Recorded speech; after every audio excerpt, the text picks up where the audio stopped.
pé yẹn nísìn mo lè pè wọ́n pé kí ló wá ṣẹlẹ̀ níbí. But this particular transaction is between òun àti Mary.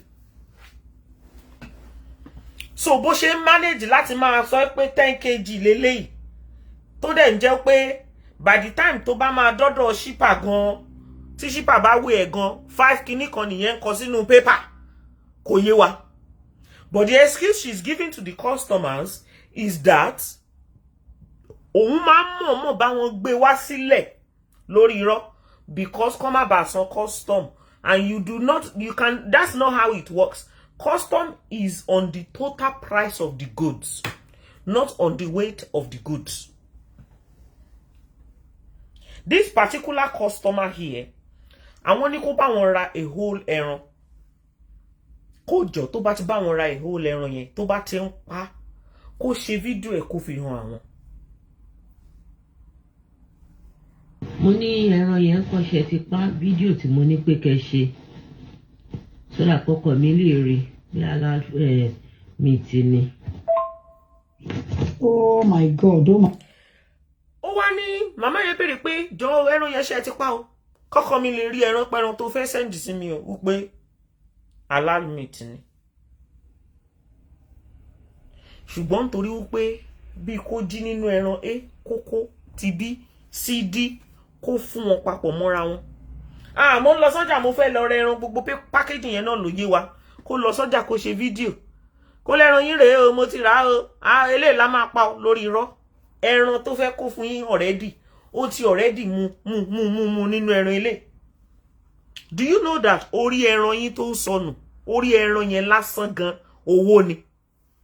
Tí kì bá ṣe pé olè lọ́mọ yìí, orí ẹran yín tó ń sọnù. Orí ẹran tó ń sọnù yẹn gangan. Orí yẹn gan is a lot of money. What is she doing with the head? Ṣó ń ju orí yẹn nù ni? Of course kò jù náà. Òun àtọkọ ẹ̀ náà jọ ń jẹ, àbí kó mú orí yẹn kó gbé kó lọ tà á. Ṣó ń dìdọ́tì price ẹran tẹ́ ẹ rà? Ṣó ń dìdọ́tì orí ẹran? Ṣó ń dìdọ́tì ẹ̀ kúrò ńbẹ̀ láyé? Who is at loss? You. Nígbà tí màmá yẹn wá sọ fún pé ẹran yẹn o, ìgbà tó pa, mo ní kó bá mi rìkọ́ọ̀dù fídíò ẹ̀ o, ṣé o bá mi rìkọ́ọ̀dù ẹ̀?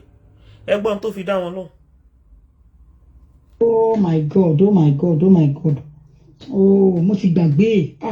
Àbọ̀ àfà mo sure. Ṣé reason tí mo fi máa jẹ́ ká fà pa ẹran mi ni pé most of àwọn tó máa bí rajà Muslim ni wọ́n. Àwọn Basira àti oríṣiríṣi bẹ́ẹ̀ yẹn àwọn alájà. So mo ṣe máa kúkú. Ó tún wá ń fún yín ní pákéjì. Gbogbo ẹ̀yin tẹ́ jẹ́ Mùsùlùmí tẹ́ rẹ ẹran lọ́wọ́ ẹ̀ pátápátá. Ẹ ti jẹjẹkújẹ. Kó má tiẹ̀ jẹ́ wípé ẹlẹ́dẹ̀ gan ló ń send sí yín. Ẹ rí àfà kankan níbi tí Margot Toyin níbi tó ti ń ṣe kíni, níbi tó ti ń pẹran rí. Ṣé ẹ rí àfà kankan bẹ̀rẹ̀? Ẹ rí àfà kankan kọ́kọ́ wá sọ kẹ́ ẹ lè mọ̀ pé halal meat ni. Ẹ rí ń bẹ̀rẹ̀. Ó ti ta ẹlẹ́dẹ̀, ó ti ta ajá, ó ti ta gbogbo ẹ̀ ló ti ta fún yín. Ó ti ṣe ajá fún yín jẹ gan, ẹ̀yin gan mọ̀ pájálẹ̀ ń jẹ. Níbi tọ́mọ ẹ̀ tó wicked dé. Àwọn alápàtà tán jẹ́ àfà àwọn ló máa wà ní pẹran bọ̀. Mo ti gbàgbé kí n ṣe fídíò ẹ̀ báyìí. Kódà ẹran ni mò ń bọ̀ lọ́wọ́lọ́wọ́ ẹ̀ mo ṣe ẹ̀fọ́ tán kí n máa. Ṣé gbọ́? Mo ti gbàgbé kí n ṣe fídíò ẹ̀. Kódà ẹran yìí ni mò ń bọ̀ lọ́wọ́lọ́wọ́. Ìgbà tó pa ẹran yẹn tán gan kò tún fi hàn kí o. Ẹran yẹn ìgbà ẹran tó padà. All lies.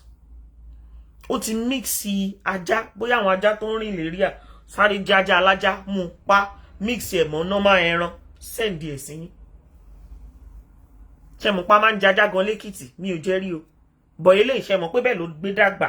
Èmi tí mo ṣe wà mi ò dé Èkìtì rí, I've never been there before. I just know my father is from Ayédè Èkìtì, but I've never actually visited the place before. Ṣé gbọ́? Ó ti mú ajá, ó ti sépọ̀ mú ẹran, ó ti kó fún yín. Ìtorí ẹ̀ lè ṣe rí tẹran yẹn máa ń yọ ìdin. Ajá ló ń gbogbo èyí tẹ́ bá ti lẹ́ran tó ń yọ ìdin nínú. Ajá ló ń yọ ìdin, kò kí ń ṣe ẹran gidi o. Ẹ lọ dà sínú bíìnì òní jẹjẹkújẹ. Tí ò bá ṣe pé àwọn ọmọ ì wicked. Ẹ wo fídíò. Mo ń bọ̀, jẹ́ ń gbé ilé tọ́kì fi hàn wọ́n. That's it, money. Oh, that person, they say they are far away, supposed to kill. The person will get me supposed to say he supposed to do the video. Ọmọ ẹ̀ tún wá professional gan. Ó wá ń sọ̀rọ̀. They said the person wey suppose kò anybody tó wà ńbẹ̀ bí tó ti sọ̀rọ̀ lọ gbọ́ voice tó bá gbọ́ voice dáadáa wàá mọ̀ pé kò sí third party ńbẹ̀ tó ń bá sọ̀rọ̀ ara ẹ̀ náà ló ń bá sọ̀rọ̀. Now tí ìbá ṣe pé olórí burúkú lọmọ yìí olórí burúkú ni náà dá pé tí ìbá ṣe pé look at this one. This is totally wrong. Gbogbo ẹ̀yin tẹ́ ti jẹjẹkújẹ. This one here is completely wrong. Number.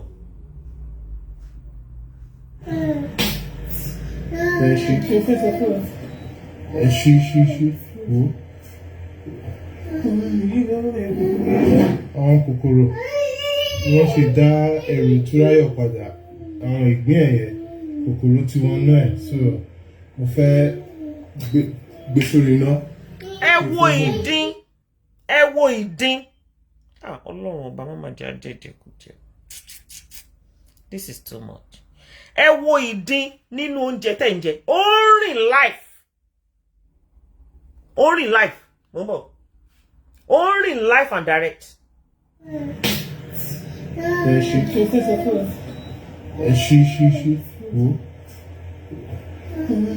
Ṣẹ̀rí maggot. Ẹ wo maggot ọlọ.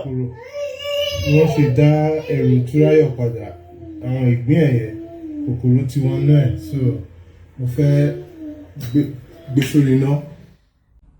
Maggot ó rìn nínú ẹ̀ life and direct.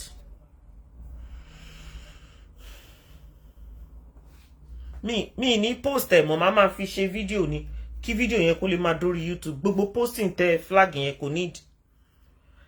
Maggot tó ń yọ̀dín.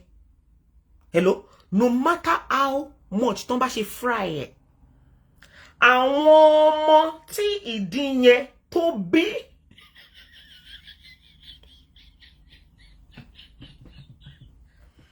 àwọn ọmọ tí ìdín yẹn tó bí ó ti wọnú snail yẹn. No matter how much ẹ ti jẹ it.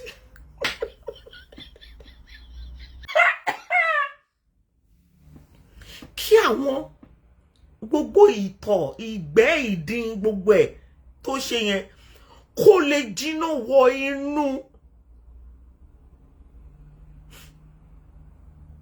ìgbín tẹ́ ẹ rà wọ́n tún wá bá yín wọ́ ọmọ ẹ̀ wọ́n tún wá send ẹ̀ sí yín.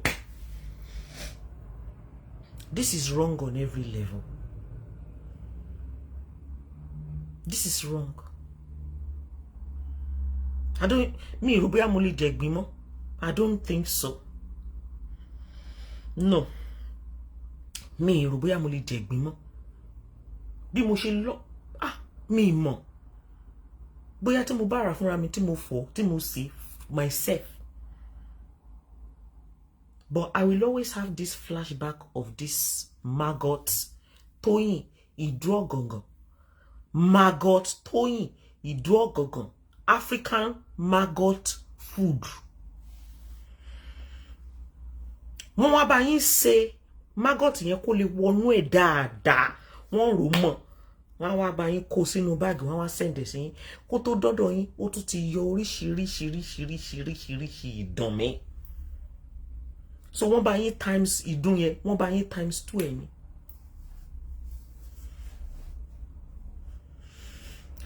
Ọlọ́run bá láìláìláìlá Muhammadu Rasulullah. Ọlọ́run má jẹ́ àjẹjẹ jóńdì òṣì.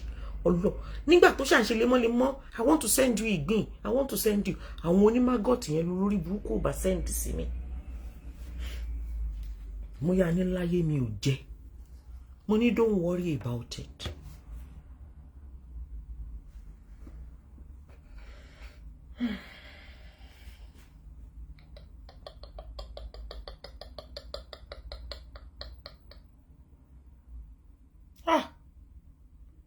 Ẹ wo bí ìdun, ẹ wo bó ṣe ń rìn nínú kíní, ẹ wo, ẹ tún wà náà dáhùn, ẹ wo dín.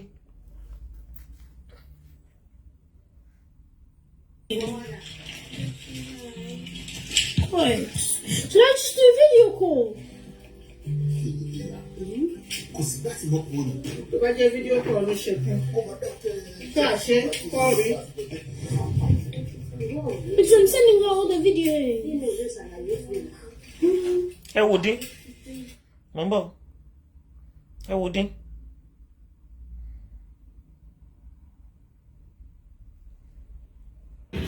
Wọ́n ti kékeré o. Ó lè dá lé lọ. Ilẹ̀ náà ni mo lè dá sí kí wọ́n lè rí.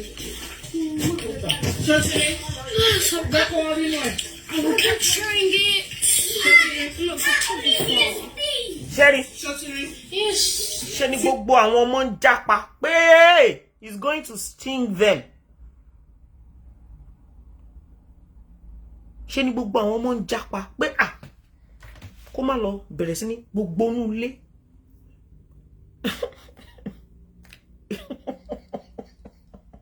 Ìkan nínú àwọn fídíò yẹn ó ní oh my god. Ó ní gbogbo ìdun tó ń yọ nínú snail yẹn. Arábìnrin yẹn sọ pé ó ti wà lórí bẹ́ẹ̀dì. Ó pé àwọn kòkòrò táwọn máa ń rí lórí bẹ́ẹ̀dì àwọn rèé. Àṣé inú snail ló ti wà.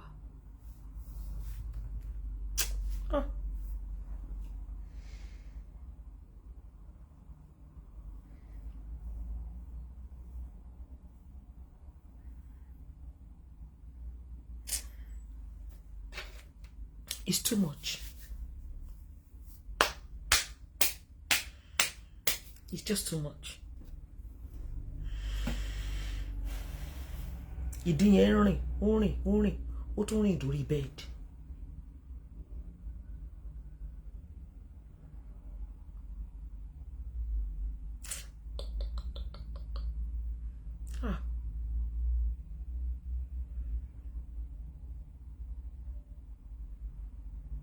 Jesus.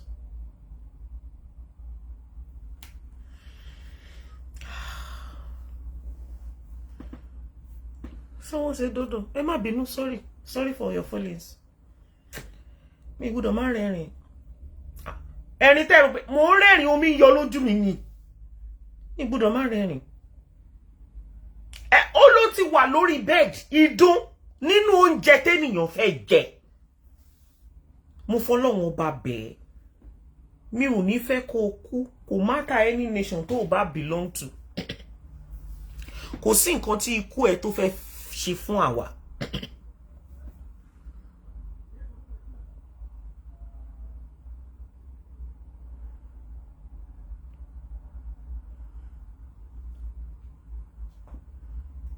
Kò sí nǹkan kan tí ikú ẹ tó fẹ́ ṣe fún àwa. Please let me hear word. Talile.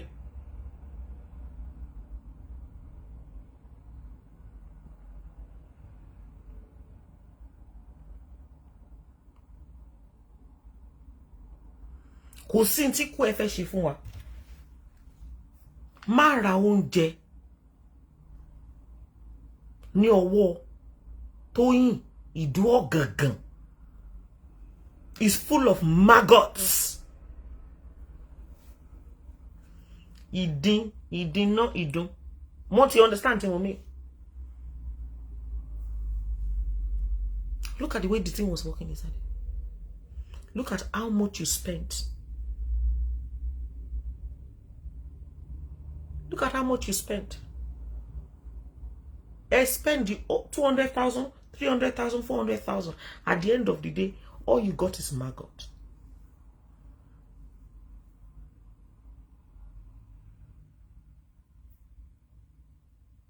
I'm ever so sorry that you all went through this. I'm so sorry. But to be honest with you, nobody even spoke to me about it. Nobody.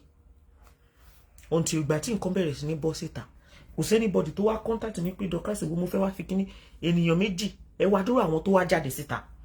Eléyìí tí mo tún máa gbé wá ní ọ̀la. And tomorrow is my day off. You are having tomorrow off. Tó bá di ọjọ́ Thursday. Tó bá di ọjọ́ Thursday. Eléyìí tí mo tún máa gbé wá ní ọjọ́ Thursday. No show tomorrow is my day off. Òun làwọn ilé ẹ wọ́n. Hello my mommy. Ẹ wọ́n. Ṣẹ́rí wọn. Hello mommy, wọ́n ní ṣe lè sọ dọ́là dà. Ṣẹ́rí. Lọ. Share video. Ẹja àròyìn yẹn lè Share. Àwọn èyí tí mo máa gbé wá lọ́jọ́ Thursday nìyẹn.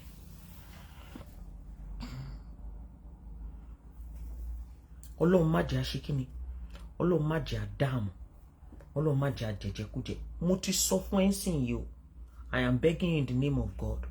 Do not bother wasting your money on perishable goods by wòlíì. Ali olórí burúkú wọlé olóṣì ọmọ òfò tí wọ́n pè ní Ifá Toyin Maggot Idun Ogangan. Má waste owó ẹ lórí ẹ. Ọlọ́run ni mo fi bẹ̀ ẹ́ o. Ayé ò ní bàjẹ́ tí ò ní ta. The conversation between myself and herself, Tankalo.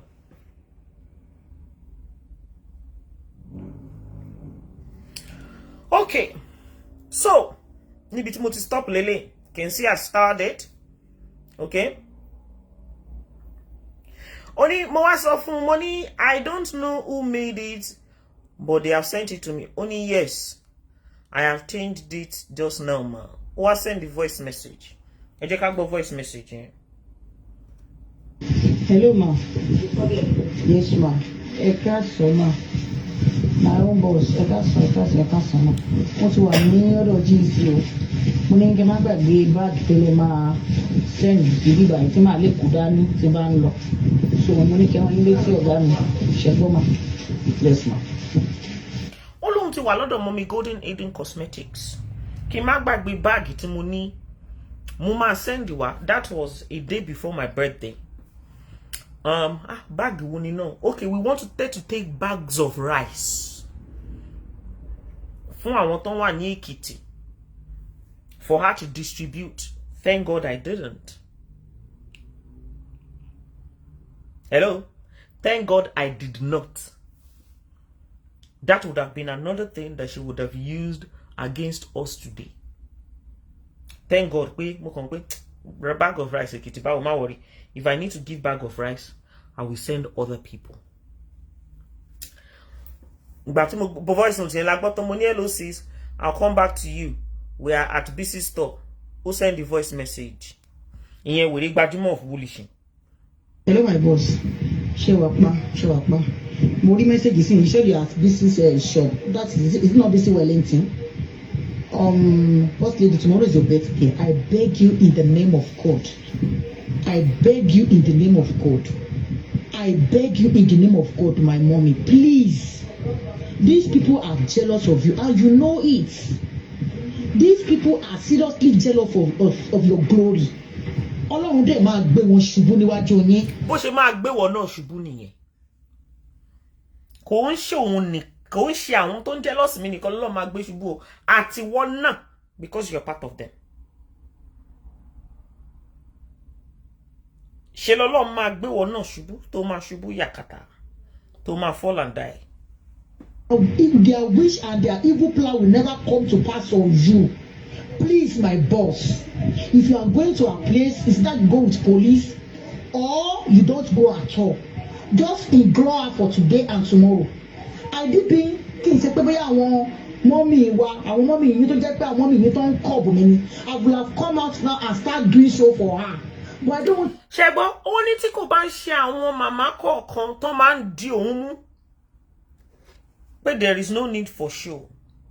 Mo sọ fún yín mo ní invite ní kó wá ṣe show. Ó ní tí kò bá ń ṣe àwọn tó máa ń di òun. Ó lóun ò bá ti ṣe show fún wèrè gbajúmọ̀.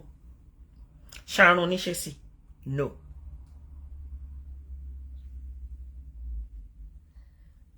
Hey, tomorrow is your day.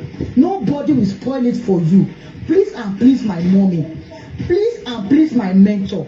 Please and please, my boss. Leave Bekosi for today and tomorrow. Tó bá máa fi di ọ̀túnla, á gé ìyá ẹ̀ lójú pálí ọ̀gá mi. Then tẹ́ bá fẹ́ lọ síbẹ̀, I don't mean sọ pé tẹ́ máa tètè fọkọ̀ pẹ̀. Ó deserve láti kọ́ fi ìyà jẹ dáadáa. Ṣùgbọ́n mi ìfẹ́ kẹ́yìn fún ayé lọ because what he's saying gbàgbé ẹ ó wu òun kó káwọn ìrandíran àwọn àtàwọn ẹbí òun kó kú dànù bó dẹ̀ ṣe máa rí fún nìyẹn àwọn ìrandíran àwọn ọmọ ẹ àwọn gbogbo kan tó ní láyé ẹ máa kú wọn lójú ni kò sí kankan tó máa pa yín fáwa torí pé ògo tàwa lẹ́yìn ẹ sì ní wọ omi please and please my boss please calm down for a while please ma God bless you. So on the second yẹn Sherry wọ́n á sọ fún mo ní wọ́n ti arrest wèrè ó nìyẹn o Sherry ó send the message nígbà tí mo náà ti arrest wèrè kí ló sọ. Hello my boss olórí burúkú ẹ kó lọ máa ṣeré ní after birthday kan gbà á lẹ̀ kó wọ́n lọ máa ṣe kéèsì after birthday olórí burúkú gidi ni olùsí abúra gbẹ̀jẹ̀ aláyé bàjẹ́ aláyé pèyẹ̀kì kó máa sọ pé ìwà láàyè yẹn kan bí òun nú láì ṣòun ló dá ẹni yẹn rí pé olórí burúkú gidi ni bọ̀ bèbí wèrè gidi ni 100% wèrè ó lọ máa ṣeré nígbà tá a bá parí birthday tán ọ̀tún làbí ọjọ́ bíi mẹ́rin èmi kan ṣẹ̀ rí bí sí wèrè ọ̀gá mi tó ṣó abẹ́ yìí biza lọ́jàre congratulations my boss. ṣe gbọ́ beautiful nígbà tó dẹ̀ di ọjọ́ birthday ó lọ sọ́dọ̀ GEC and she sent video but that video has copyright so I'm not going to play that. Okay, there's copyright song in it and I said to her, I said thanks a lot for today. I appreciate it. God bless you always in the name of Efeso. But you know I don't know why that says bad. And that was on the 3rd. And then on the 4th, she messaged me back. Good morning, my beautiful mommy. You are more than that, my mentor. God Almighty continue to bless you, ma. And she called me 3 times. I didn't pick up. Good morning, my beautiful boss lady. Long time. She sent a voice message. Let us listen to it. Ọjọ́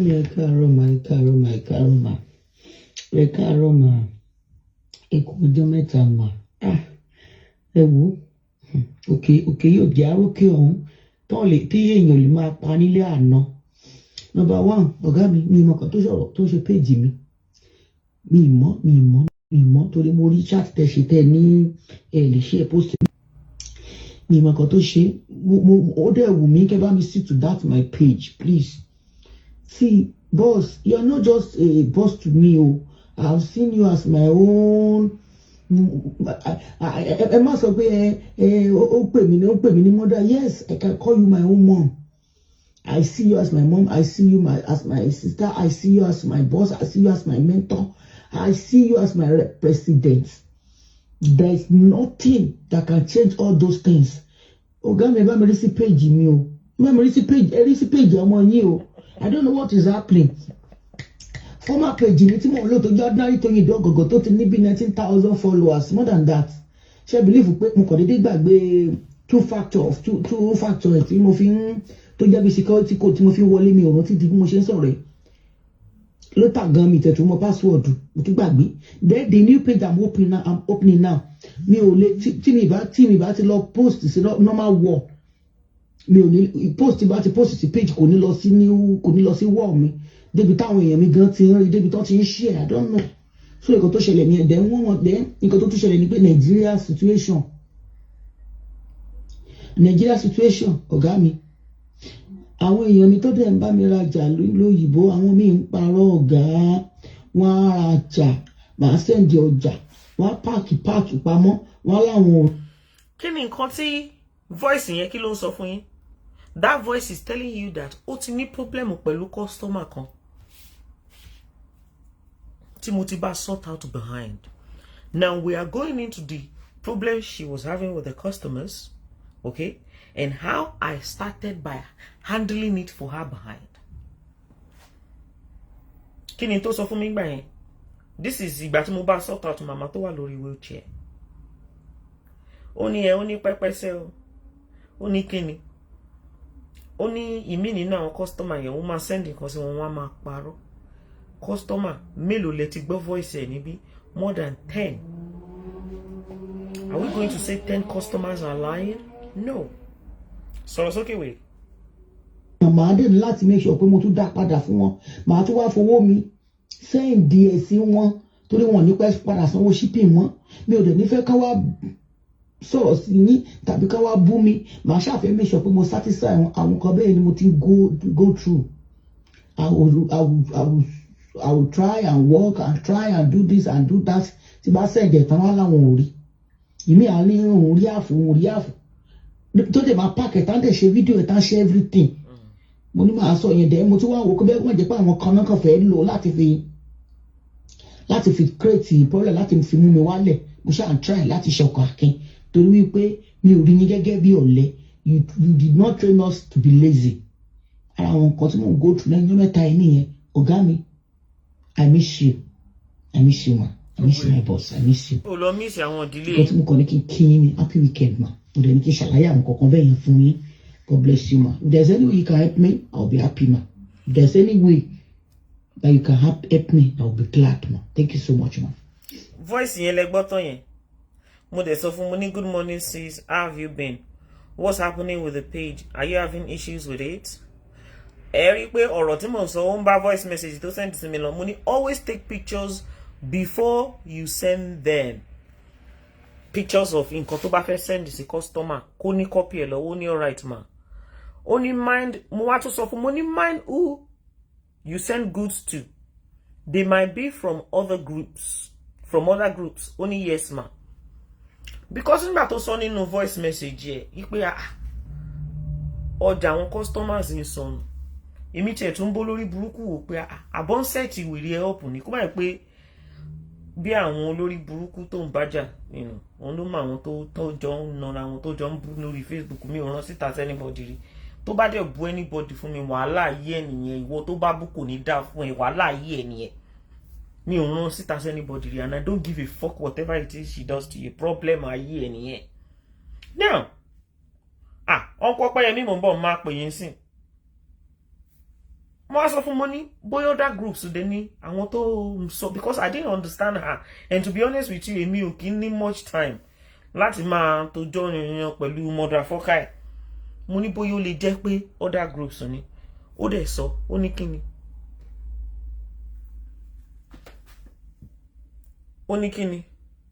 ó ní alright ma Sherry. Mo dẹ̀ sọ fún mo ní I'll buzz you when I wake up fully. Today mi ń sùn.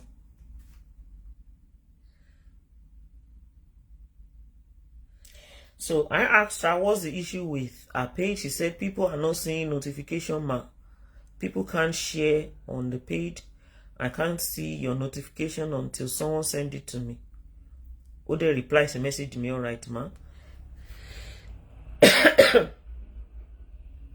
Then, for the first time, this particular video, 30 lókè látẹ̀kọ́, èmi wá rí video for the first time. Mo wá forward ẹ̀ padà sí, mo wá rẹ́rìn nínú video. This is the first time I saw what? I saw this particular video. Ilé tá ti rí látòkè yẹn. Ó wá send the voice message kan. Ó send it on the 22nd of February. Ẹ rí pé mi gbọ́ tán, ṣé rí tí mo gbọ́ ńbẹ̀. Can you see that pé mo style mi ò gbọ́ tán on the 22nd of February? Before I go into that, let me call Mr. Opeyemi because mo fẹ́ mọ̀ the meaning of certificate.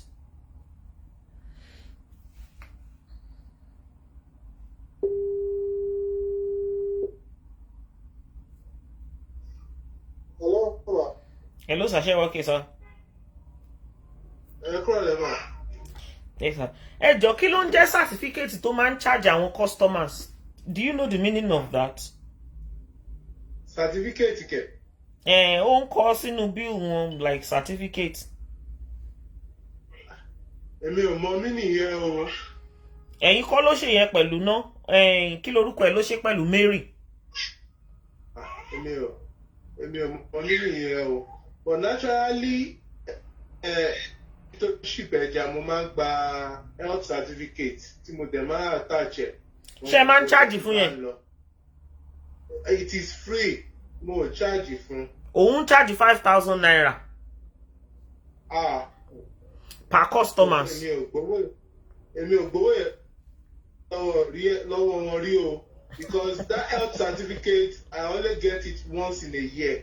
And if I get it once in a year, that is all. then the other time tí mo bá wọn ship epo lọ sọ́dọ̀ ẹnìkan ní UK tí wọ́n béèrè I paid 25,000 to get the certificate for oil. Mo rántí orúkọ tí wọ́n pè bọ̀ tí ń bá wa mo lè get it kí n send kí n forward ẹ̀ sí.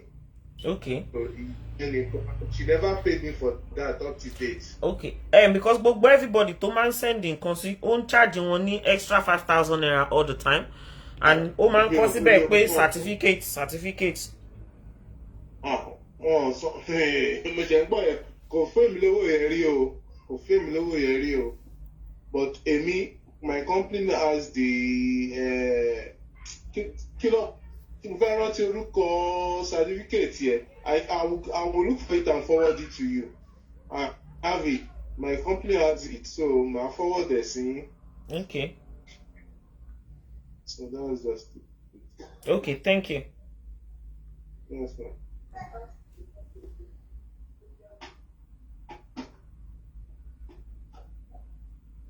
Òun lẹ ti gbọ́ yẹn o, gbogbo ẹ̀yin tó charge fún certificate. Àwọn ènìyàn sọ pé àwọn ò mọ nǹkan tó ń jẹ́ bẹ́ẹ̀. Wọ́n láwọn ò mọ the meaning of, that extra certificate that she's charging you for. Karoma, báwo ni láti yí mà? Tí bá ní kí n má ṣe show, ìjọba pípé ẹ̀kọ́ fẹ́ pa mí lẹ́nu mọ́ ni. Kí lẹ gbọ́ tó sọ yẹn? Tẹ́ bá ní kí n má ṣe show. Ta ló fẹ́ wá ṣe show fún? Ó fẹ́ wá ṣe show fún Mobstick. It's just as if bígbà tó jẹ́ pé ẹ̀kan fẹ́ pa mí lẹ́nu mọ́ ni. Olórí burúkú ní pé mo rán pé kó wọn a máa ṣe show. Mo rán níṣẹ́. You are hearing it here. Sọ̀rọ̀, máa sọ, jẹ́ ká gbọ́. Hello my boss, Karoma. Báwo ni láti yí mà? Tí bá ní kí n má ṣe show, ìjọba pípé ẹ̀kan fẹ́ pa mí lẹ́nu mọ́ ni. Okay. Kí n tó délé, àlejò ti bọ́ta, ó ti ń ṣe show. Òun jẹ́ kí n ṣe show yẹn lálẹ́ àná. Mo ti decide àti ṣe show yẹn lálẹ́ àná, as we said. But kí n tó drive délé, distance ọ̀dọ̀ mi sílé, tó drive délé, ó ti bẹ̀rẹ̀ show, and I can't come out when he's online. That's why I had to hold on. Ṣé mọ̀ pé ńgbà tó forward àwọn voice message yẹn sí mi, mo dá gbogbo ẹ̀ fún Alujo. Of course, the messages inside the voice note, our low concern, okay? So as soon as Alujo ṣe gbọ́, of course he had a show. She now said, kí n tó délé. Ṣé mọ̀ pé mo fẹ́ ṣe show fún Mobstick. Kí n tó délé, Alujo ti ń ṣe show. Continue. She does that. Every time she update, to pop update, I'm coming tomorrow. I mean, like, not play any voice note, but allow me to do a show. The reason why I said so is because Lady Teba ordered that you will see that I'm the one that received that it most now. Okay, my minimum receive it here. We are up to 3 or 4 tower issue here because the kind of feelings this thing must not come out, this thing must not do this person must not do this. I need to just cook something and make sure I remove that thing from my mind. That's why the fact they agree like eating. Look at what she eventually did. People continue to try to guide against so she will go sit. So if you are telling me not to, people will be telling you don't allow her to play anything, don't allow her to talk, don't allow her to do this, don't allow her to do that. But they were the one castigating me then, rejecting me, saying all sorts of things to you about me. In tó sọ bí ní pé Mobstick ti ń ṣe show. Òun fẹ́ wá face Mobstick kóun fi show bá yé ẹ̀jẹ̀. Èmi ni mò ń di òun mú kóun má ṣe show.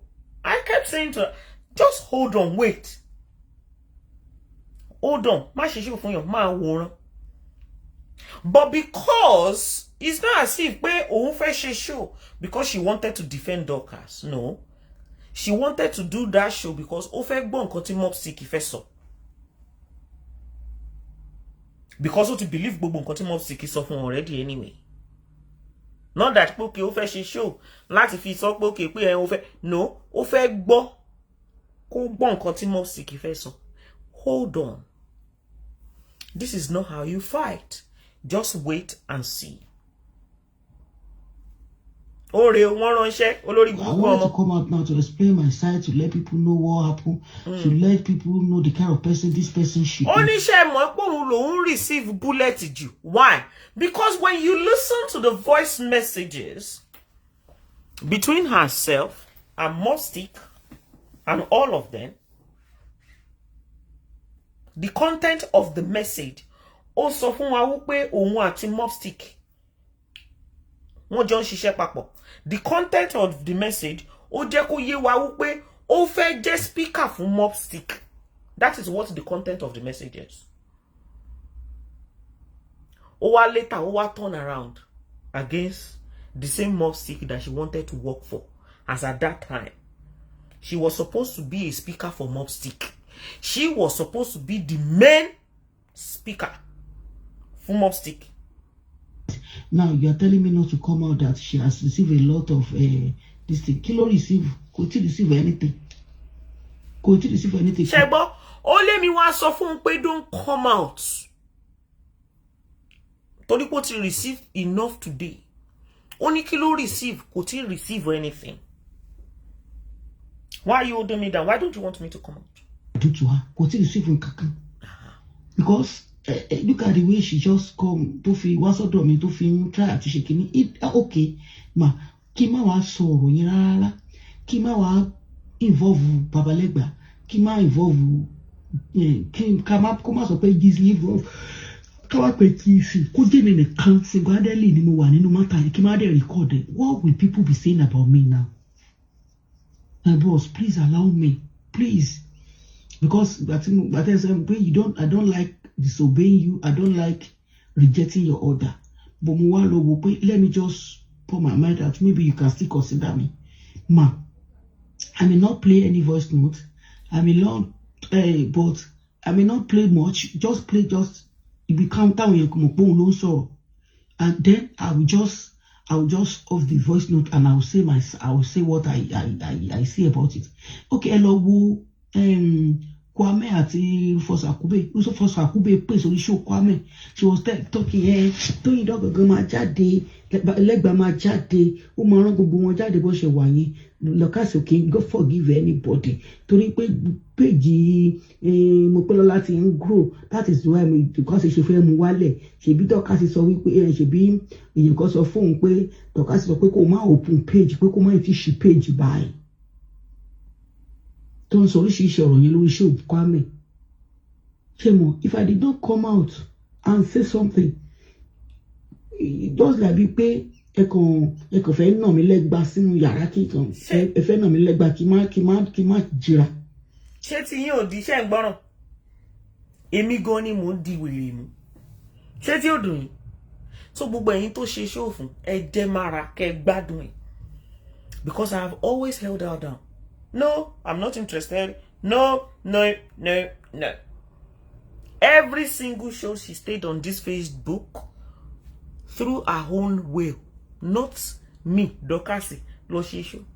Kò bá báyé ẹ jẹ́ sórí Facebook, kò báyé ẹ jẹ́ ní ayé ò bá bàjẹ́, ayé bàjẹ́ nìyẹn. Who gives a fuck? Expecting Alujo to come out yesterday and do any show. Yes. You know my boss, you know I normally pour my mind out. I normally pour it out. I don't like hiding my feelings. I normally, because especially to you, I don't want to have anything to what in mind me.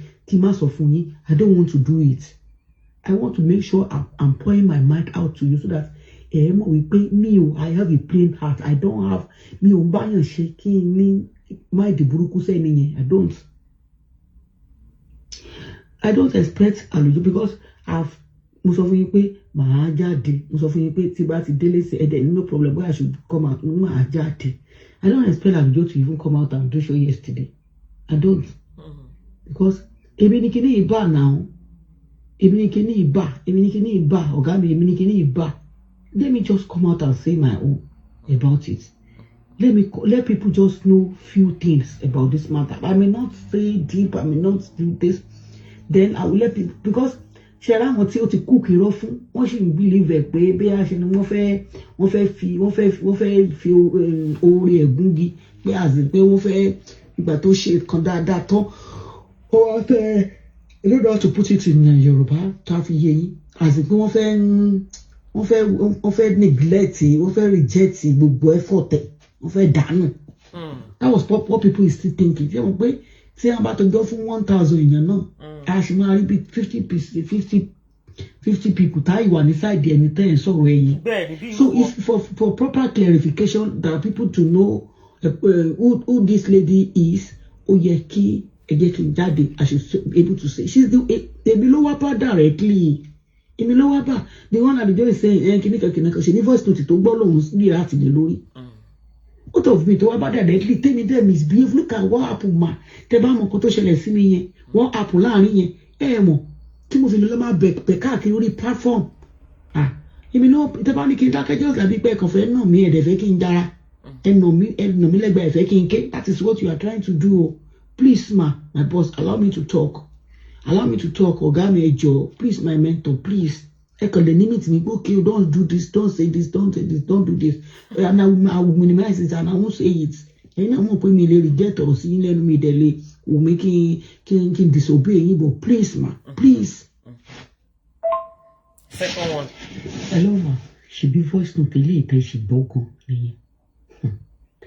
If I said I will voice note, I'm telling you. I told you, voice note alone is more than 20. Voice note.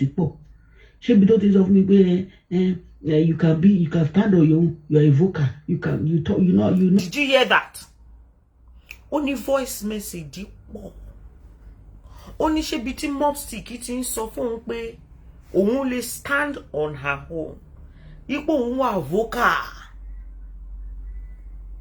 So what is happening now? To be honest with you, what is happening now? I knew it was going to happen. Maybe they give it work.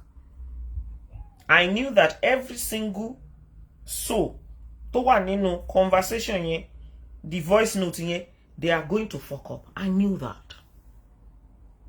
Did you hear what she said? Her mind had already been poisoned by mobstick and she has accepted.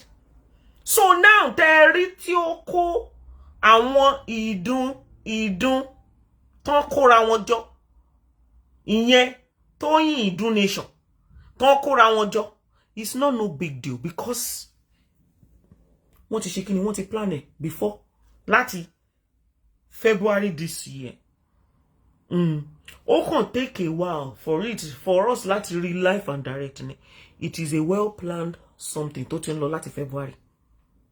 Continue.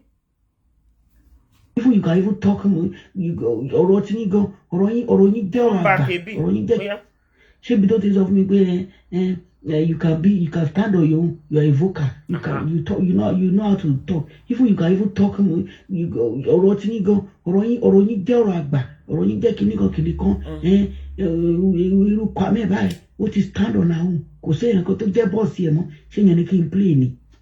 Ṣé gbọ́? Did you hear that?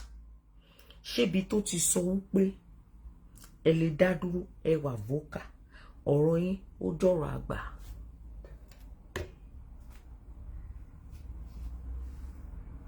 Are you hearing that? This man, allow me to talk to this woman. Allow me to do a shout for this woman. Allow me to come out for this woman. Please, my mentor. Please, my mommy. Please, my old president. Please, my boss lady. Ejoma. Now, after that, she sent me the show between Rufo Akube àti Sister Kwame. The show tẹ́ gbọ́ tó sọ̀rọ̀ nípa nínú voice message here. She sent me that. She now sent it with, please, ma, allow me to do this show, ma. Ìyẹn show tó fẹ́ ṣe fún mobstick. Mo wá sọ fún mo ní good morning. Mo ní okay, no problem. You can play the two voice notes. Ló kọ́kọ́ send sí mi. Mo ní don't say too much. Mo dẹ̀ sọ fún níbi tó ti accuse mi o wípé mi rán Àlùjọ síta kó wá ṣe show. Mo ní I did not ask Àlùjọ to come out. And to God who made me, I didn't even know Àlùjọ was going to have a show on the day. Àlùjọ got hold of the voice messages and he came out to talk about it. Àlùjọ doesn't need to take permission from me before he comes online. Mo ní I didn't know he was having any show until I saw him online. Did you see that? ó wá sọ ó ní all right ma, thank you for the permission ma, my beautiful mommy, how are you doing, are you okay? Mo ní let me have your bank details. Gbogbo bí ẹ̀yin tẹ́ wá bá mi tẹ́ ní kí n gba bank details ẹ̀ kí n fún ní owó títí ẹ̀ ó wà nínú nǹkan tó fi ń ṣe kinní kan ìgbà kan àwo kan. Mo dẹ̀ gba bank details ẹ̀, and right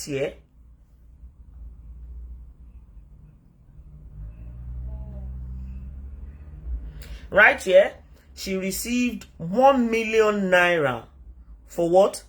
For business empowerment from Dorcas Adeyinka. 1 million naira on the 23rd of February towards our business. Owó kí la fún? A fún lówó pé kó lọ ṣe kíni? Kó lọ ṣe okòwò. Kí ilé ayé ẹ̀ dá, àmúpàpà ba ilé ayé ara ẹ̀ jẹ́. Nígbà tó dẹ̀ gba 1 million naira. Òun lélẹ́yìí. I have received the alert, ma. Thank you so much. Ó bẹ̀rẹ̀ sí ní sunkún. I don't know how much to thank you, ma. My God Almighty will thank you for me, ma. Moso, you welcome, sis.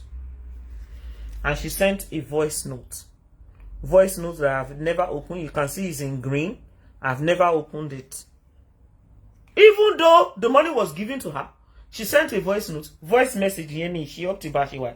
Eri pe green ló wà. Ẹ jẹ́ ká jọ gbọ́. Thank you, ma. Orí ìkúnlẹ̀ ni mo wà. They like to want to thank you. My last born want to thank you. Thank you, ma. Thank you so much, ma. God Almighty will continue to bless you, my mommy. Thank you, ma. Thank you so much. Ẹ ṣé orí ìkúnlẹ̀ ni mo wà, boss lady mi. Ẹ ṣé o, mo mọ̀ lóore o. Mi ò ní jọra mi lójú o. Mi ò ní jọra mi lójú, boss lady. Ẹ ṣé gan ni. Ẹ ṣé gan ni. Ẹ ṣé gan ni. Ẹ kú ìtọ́jú mi. Mo mọ̀ ore. Thank you, ma. God bless you, ma. Hello, ma. Ọ̀gá mi, ẹ káàárọ̀ ma. Ẹ káàárọ̀ ma. Ẹ káàárọ̀ ma. Ojú ayọ̀ mọ yín o. Shegbo, I was part of the people that begged you for her to be part of the empowerment. Aha. Sherry, ara àwọn tó ní ká fún ní 1 million. One comment síbẹ̀ yẹn. And there are not people that I cannot, they're not people that I can say, okay, I don't want to listen to you. So they are there. Not me. Me, personally, I don't give a fuck. I will not give her 1 million kokon. Amy. Ẹ ṣé àná. What to send another voice message? Dúpẹ́ mo tọ́pẹ́ dá o. Ẹ ṣé gan ni. Ẹ ṣé gan ni sà. Ẹ ṣé mà. Ó pè mí lẹ́yìn first voice note yẹn. Agbára Ọlọ́run, owó yóò ní kàn sálẹ̀ àpò. Agbára Ọlọ́run, ajé awa yín rí o. Ọkàn yín á balẹ̀. Ẹ rí jẹ, ẹ rí mu, ẹ rí náà, ẹ rí lò. Agbára Ọlọ́run, iṣẹ́ yín ò ní díṣẹ́ o. Owó yín ò ní dòwò lówó. Ọ̀nà yín á máa là sí ní síwájú àti síwájú náà. Màá yóò wá ní rí yín mú. Ọfà yín ò ní bá yín. Ẹni tọrọ jẹ, ẹni tọrọ mu, àtijẹ àti mu yín Ọlọ́run ní fi síbi tó nira fún yín o. Gbogbo tó bá jẹ́ bí ìṣerere yín lágbára Ọlọ́run kíákíá báyìí Ọlọ́run á máa ṣe fún yín. Gbogbo ẹ̀dùn ọkàn yín tó wù yín sí rere Ọlọ́run á ṣe fún yín lágbára Ọlọ́run. Ẹ ṣé ọ̀gá mi, I so much appreciate it, ma. God bless you. Ẹ ṣé mà, mo ti pè yín ó dàbí pé bẹ́ẹ̀ ẹ̀ tí jì, so mo ní kí n drop a voice note. Thank you so much, my mommy. Thank you, ma. I really appreciate it, ma. God bless you, ma. Now, after that, can you see on the 25th, when she sent the message, I said, good morning, says, you're welcome. On the 25th, she called me 2 times. On the 26th once, I didn't pick it up because she was trying to get friendly after I gave her that 1 million naira. I was just thinking to myself, I'm not interested. I don't want to talk to you. Want to nick info, take it and go. Now, I now sent her a message. I said, hello, sis, what is happening? Can you see that? What is happening? The woman's phone number is there. More of money to this woman's order. Can you see that? Phone number any lower before the other message. To this woman's order. Sherry. Any one complain for me. Sherry, bye. Now. This is the first one. Timo Kokoba sort out lórí WhatsApp. The first owo to jigbe. Thank you very much, ma, for the stars, ma. More customer lọ́wọ́ tí customer yẹn wá complain fún mi. The customer sent a message to me.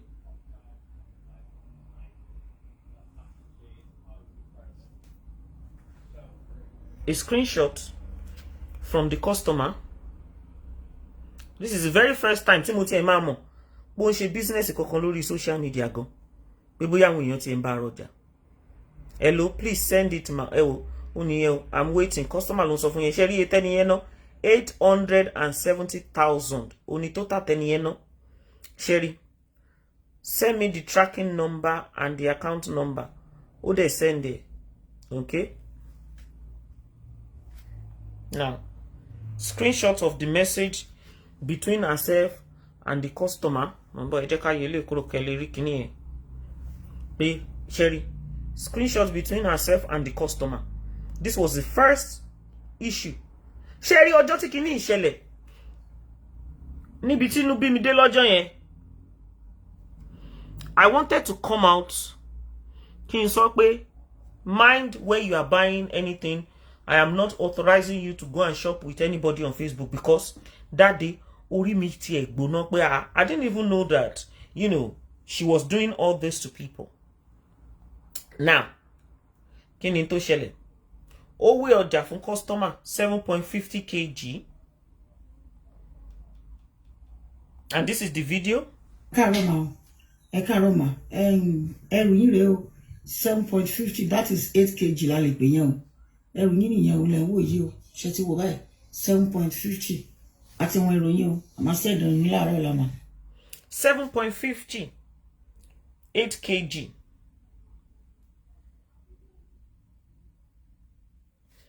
Ó wá send me message. Ó ní fish tẹ́ni yẹn order lélẹ̀.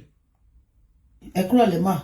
Ẹrù yín rèé o. Kíkọ́ tẹ́rù yín wọ̀n rèé. Ẹrù tí mo fẹ́ bá yín ṣe fi ṣe refund. Irú yẹn dry irú ni mo wá fi ṣe ẹ̀gúsí yẹn náà mi ò lọ. So pẹ̀lú ẹja 10 pieces ẹjọ́ máa ẹ máa sanwó owó ẹ máa sanwó shipping ẹjọ́ mo fi tóbi Ọlọ́run bá bẹ̀ yín nǹkan tí mo padà rà yìí kò ṣe nǹkan kékeré kọ́ ẹjọ́ mo fọlọ́run bá bẹ̀ yín ẹjọ́ torí Ọlọ́run ẹjọ́. Kí ni nǹkan tó ṣẹlẹ̀ ń bí? Ẹrù yín rèé o 7 point kíní kan kg. Ẹ máa san 8 kg fún customer yẹn sanwó.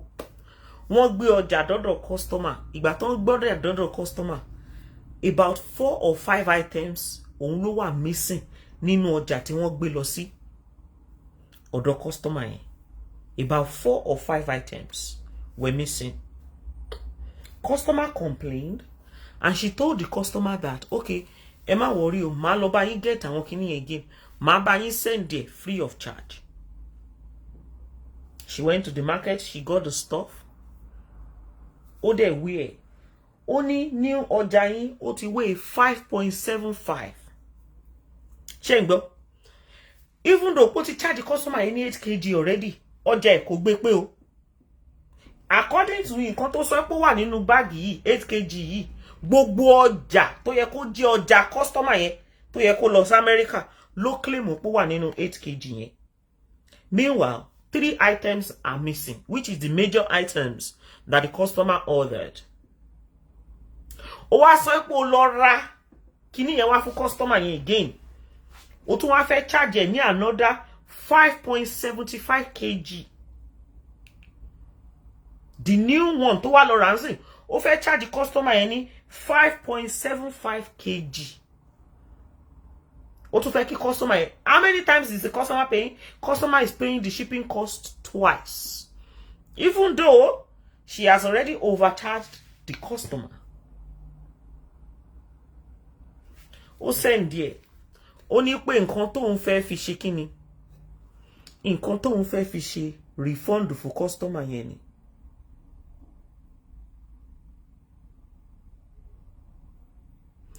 Mo wá sọ fún mo ní she explained everything. Mo ní can you help her to send the one you told her you will give her, please? She said she will pay. Even though the customer yẹn ti wà at lost. Even though the customer yẹn ó ti ṣe kíni, ó ti wà at lost. Pé kò sí problem. Eléyìí tó fẹ́ fún mi free yẹn, bá mi send ẹ̀. Ẹni yẹn sọ pé kíni, ó lóun máa sanwó, ìwọ ṣá send ẹ̀. Ó wá send mi ní voice message. All right, ma. All right, my boss. I will do as you say, ma. Ma pay. Wọ́n bẹ̀rẹ̀ account number lédè yẹn mo send ẹ̀ sí wọn. Èmi ló kọ́ wọn tẹ̀ ti send ẹ̀ sí tẹ̀. Ṣé gbọ́ bí voice ẹ̀ bó ṣe ń crack? Torú ti pariwo ayé ẹ̀ ti fẹ́ bàjẹ́. Ó ti deal with customer complaint tí ẹ ti fẹ́ ta. Complaint yẹn ti pọ̀ jù. Gbogbo nǹkan ti lọ. To the same tracking number sí wọn ni. That is the more reason tí mo ṣe máa ń fẹ́ kan bá ẹni tí mo máa ń bá tó ń gbẹ́rù kan bá sọ̀rọ̀ fún ara wọn. So that's why I just sọ̀rọ̀. Ẹlòmíì kan máa ní kó ní kó wálé fún pẹ̀lú price. Wọ́n á dé jọ sọ̀rọ̀ wọ́n á dé send owó sí àwọn. Ẹ má bínú màá mo ti gbọ́ mà. Màá pè màá ní kó bá wọn send ẹ̀ lọ́la mà. Yes ma, ẹ ṣé mà. Tí kì bá ṣe pé lórí burúkú lélẹ̀. Ṣó yẹ kí àwọn customers ẹ̀ ṣó yẹ kán wà connected mọ́ shipper. Anytime she collects money from the customers and there is a problem, she will tell them, go and meet the shipper. It's none of my business. So ìwọ tó bá fẹ́ risk owó ẹ̀ tó fẹ́ gamble owó ẹ̀. Tó fẹ́ risk owó ẹ̀ tó fẹ́ gamble owó ẹ̀. No, I know she's on set. Jọ̀ọ́. Má fowó ẹ̀ bá Toyin Ogangan, má fi ṣe kíni, má bá fi gamble. Because tó bá gbé wá after bá ṣe ń sọ yìí, a máa fi ẹrẹ́rìn ni o.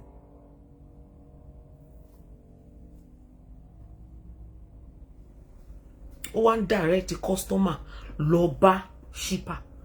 Pé kó lọ bá shipper sọ̀rọ̀. Even though the shipper ó ti ṣe kíni, ó ti sanwó nù ẹ̀ẹ̀mejì already. Ó ní ẹ. Voice Mr. Bonnie, money, good evening, sis. She said it's someone else that is talking to her, not you. Sherry Bay, ilé tí mo kọ́ bá deal with you. Ẹlòmíì ló ń bò ń sọ̀rọ̀ kó tún ṣe wọ tálẹ́ni tó ń bá sọ̀rọ̀.